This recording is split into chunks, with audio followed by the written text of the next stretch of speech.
Hello, everyone. Welcome to Dr. Prim's Thought Space. I'm Primrose Jikomborero Joylene Lima, and I create content about research, career development, and wellness. This is my first 2026 video, so I'd like to start off by saying I wish you all a prosperous and joyful 2026. So, for those of you that have been following me for a while, you would have realized that my last sit down video was posted in July 2025 when I was reflecting on what it meant to be turning 33. I did explain in that video that due to a wide range of constraints, mainly work related, I would not be able to create more content, and I did not know when next I would create, of course, a sit down video. So here we are today, so many months later, about half a year, and it was really hurtful to not be able to create, to share insights, as well as to grow this platform. So, one of my intentions this year is to try and make sure that no matter what may come my way, I do make time to create content, not only just to create once a month, but perhaps more consistently. So, we're going to start off on a good patch in the month of January. So, this video is mainly, for me to share what happened in 2025 in terms of, deterring me from creating more content, my plans for the new year, as well as what you should expect in the next episodes in the month of January 2026. So please sit down and relax, grab a warm or cold drink, depending on your preference or wherever you're based weather-wise, and enjoy this video. In terms of 2025, I took an unintended hiatus from content creation. I think when it comes to research, that was a no-brainer. The whole of last year, I did not attend any academic conference. I did not write any academic paper or book chapter. I did not start the book that I wanted to start. I taught no courses. I did not even teach for a few hours, not even a workshop, seminar, or lecture. So I do realize how alignment affects content creation. I did not have any research related content because I was not practicing, on a regular basis, research reading or assisting students with research or doing research in my own capacity. So hopefully this year I will have the headspace to write academically as well as to write in terms of, a fiction book so that I can also share based on that. So I did feel a lot out of touch, AI emerging, being endorsed now as a research tool and whatnot. And that's content I would have loved to delve into, but without the experience of doing it myself or being in institutions where this was being done, I could not create content on those topics. So hopefully this year I'll be able to tap into whatever it is that I pursue in terms of research to create content that is research related. I do feel, however, that will be minimal. So the key plan is to draw on the experience that I already have. What does it mean to start an honors, a master's, or a PhD degree, and the milestones it takes towards finishing it?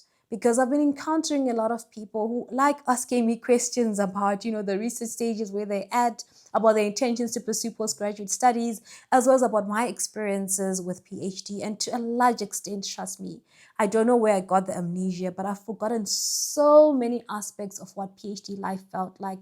So I do think that me going into a series about, from starting to finishing will also help me to document from my experience and to have something that I can personally go back to, but to also have insights that you can gain from as well as share with others. So yes, there will be research related content, but it will be minimal. And I will probably focus mainly on postgraduate studies from proposal through to finishing. Okay, that sounds like a good name for the series. I think I'll take that up. So in terms of creating content around career development, I had a lot of insights to share. As some of you may know, between the years of 2012 and 2024, I was heavily immersed in academia. 2012 did my Bachelor of Social Science, majoring in International Relations, Public Administration, and Gender Studies, and finished it in 3 years. So I finished in 2014. And then I did my honors in Gender and Transformation in 2015, did my Master of Social Science in International Relations in 2016, and then did my PhD in Political Studies between 2018 and 2020, graduating in 2021. And then after that, I did a postdoctoral fellowship at the University of Cape Town, 2021 through to 2022. And then a second postdoc research fellowship with Stellenbosch University from 2023 to 2024. So I've never really shared in-depth insights on, postdoctoral fellowships, the experience, the cons, the pros, whether I think it's a path that most of you should be following if you finish your PhDs, and also speaking about what it means to go through academia, hoping to get a job in academia and actually not getting one, despite clinching interviews, despite having the best CV in terms of my publications, despite having the best CV even in terms of, the speaking engagements I've participated in. So I think I would love to share from that. I will be sharing mainly from experience, but also drawing on insights that I've gained from others also who have been through these journeys. All right. So, also speaking about career development, I have worked in diplomacy, I've worked with think tanks, I've worked for a faith based organization, I've worked with civil society organizations, and more recently, I've been working in the political consultancy space. So, I have a lot to share and I have a lot to reflect on. So, most of my insights on career development will be around pivoting, will also be around what it means to have a degree in one area or to focus on a particular topic in your PhD or master's thesis, and then actually pursue totally different research interests in your postdoc or even when you get into the world of work, because I think that is vital. Don't get stuck in academia. Don't get stuck thinking that you don't have transferable skills. So I'm also here to demystify the idea that once you study political science majors or humanities majors broadly, it's going to be difficult for you to excel in life. I must state, to say it is definitely extremely difficult. But if you are like me when you've already studied, of course, you have to make things happen. So I think my insights will mostly work for people that have already attained qualifications or people that are already in the trenches towards attaining those qualifications so that you see how best you can put them to good use. So I'll also be looking into some of the courses that I've done apart from my degrees, how they've helped me in terms of career development, how they've also helped me in terms of boosting, the quality of my services as an academic editor, as an editor more broadly, as well as a research consultant. All right, I feel like I am speaking at high speed, so please do forgive me if I'm speaking fast. This is probably my 100th take of the day, so I'm feeling a bit tired. Okay, so I've covered, why I took a hiatus in 2025. I've covered what you should expect in terms of insights on research as well as career development. In terms of wellness, this segment is going to be a bit fuzzy because my intention was to dedicate that segment to running related content, runcations, as well as, tourism based vacations, as well as some insights, on what it means to live in a city like Cape Town where there's different hiking trails. But I've since left Cape Town. It's been almost a year now, and I realized how much geography can influence content.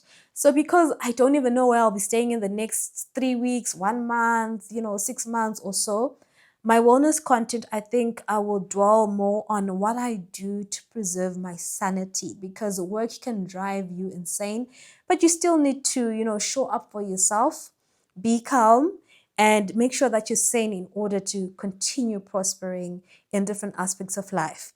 So I'll also speak about, strategically managing yourself as an individual, career-wise, as well as just, as a young woman, 33 going on 34 soon, being a Black Zimbabwean woman, living in different African contexts and trying to chase a career in the world of politics, which is a world that I encourage for more women to be included in, but also a world that I've been trailing in fear for the longest part.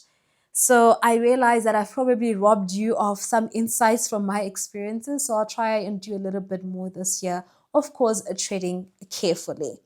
All right. So in terms of lessons from the year 2025, major lesson was I need to put myself first, and self not being, my career development goals, self not being I'm a big sister, self not being I'm an auntie, self not being I'm the eldest grandchild, self not being, I need to show up as the eldest child. So putting myself first in terms of having an intentional plan that I not only jot down but actually follow to ensure that stress doesn't manifest in the form of migraine headaches, doesn't manifest in the form of, struggling with my diet, doesn't manifest in the form of backaches or any kind of, health challenges. Because once it gets to that stage, and it means, you really, really, really, really, really, really overburdened your system.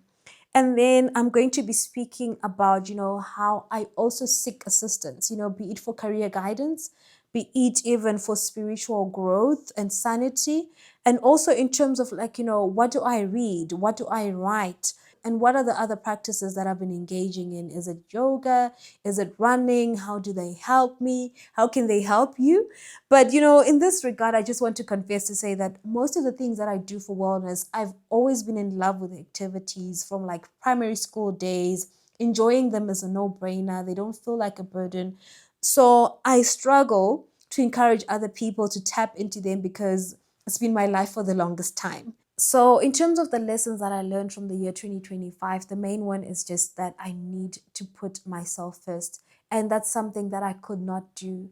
Last year, I moved back home. By default, put others first, whether through chores or whether through other different forms of care work. I'm the eldest daughter, I'm an auntie, I'm the eldest grandchild. And I saw how those top identities, or rather, like those prioritized identities, sort of like led to me not even catering to myself. And so I need that to change. It didn't help that, of course, I was struggling with pivoting from academia into the world of business. I was learning so many new skills. I needed to rise to the occasion. I needed to adjust to new environments, with speed. So that all led to me just chasing those goals and never tapping into myself to think about what does it mean to rest meaningfully? What does it mean to debrief with myself to see if I'm still chasing my career goals instead of just focusing on serving those that employ me for my services, or instead of just serving those that consider me to be, a contributor to the family. So I think, while I don't know what I'm going to be doing this year, I'm definitely, going to be intentional about what it is that I can do to cater to self, what it is that I can do to ensure that I'm selfish with time wise, in terms of my spiritual bandwidth, my emotional bandwidth, and even in terms of showing up physically. Not in a way that says I'm neglecting others or certain tasks, but in a way that says that I will be able to show up as a better person in other respects of life because the self is well catered to. All right. So the second part of lessons from 2025 is whatever you chase, money wise, serving others, whether professionally or in terms of family, friends, and what have you, community even, make sure that you do not forget to build your career. One of the reasons why I think I failed to articulate myself in writing, in planning to create content about career development is because I was not reflecting. And I was not reflecting because I was actually not building my career deliberately. Perhaps some of the things I did last year, of course, will lead to career development, but I do think that it was not intentional enough. So, in addition, of course, to seeking the services of a career development coach, I will try by all means to, do a stock take of what happened in 2025. What have I done perhaps since finishing my master's and, getting into the world of career development, and what can I do with the skills I've acquired over the years? I've been in so many sectors. I've pivoted, from being an analyst to being a lead researcher to being a rapporteur to being an editor to being a digital media manager, and now I'm in podcast production. I've been a digital knowledge creator for the longest time. So I think to think deeply about what am I going to be doing. It's difficult in the terrain we're in because the world heavily dictates how we end up driving our careers. So I will be creating a lot of content around that. That therefore means the next episode will be about navigating career development in an ever-changing world. As a millennial baby born in 1992, I've realized people working towards goals or roles that, are no longer competitive or even needed in the world. I've realized what it means to study towards one area and not being able to work there, and having, to rise to the occasion, upskill, reskill towards totally different directions, and also thinking about dreaming anew. So I'm going to be talking about what it means to grow your career in an ever-changing world. The next video after that will be about what it feels like now since 2019 when I quit my dream job. I quit a job in diplomacy. I was on the pathway to becoming a diplomat, perhaps maybe even to becoming Secretary General of the United Nations, or even the lead in an African Union or Southern African Development Community organization. So just to think about what it means for me. Do I regret? If I regret, to what extent? What do I think I would have done differently? But also, not sidelining the fact that quitting my job for pursuing PhD studies was worth the while, perhaps financially and many other ways. And then the very last video of January.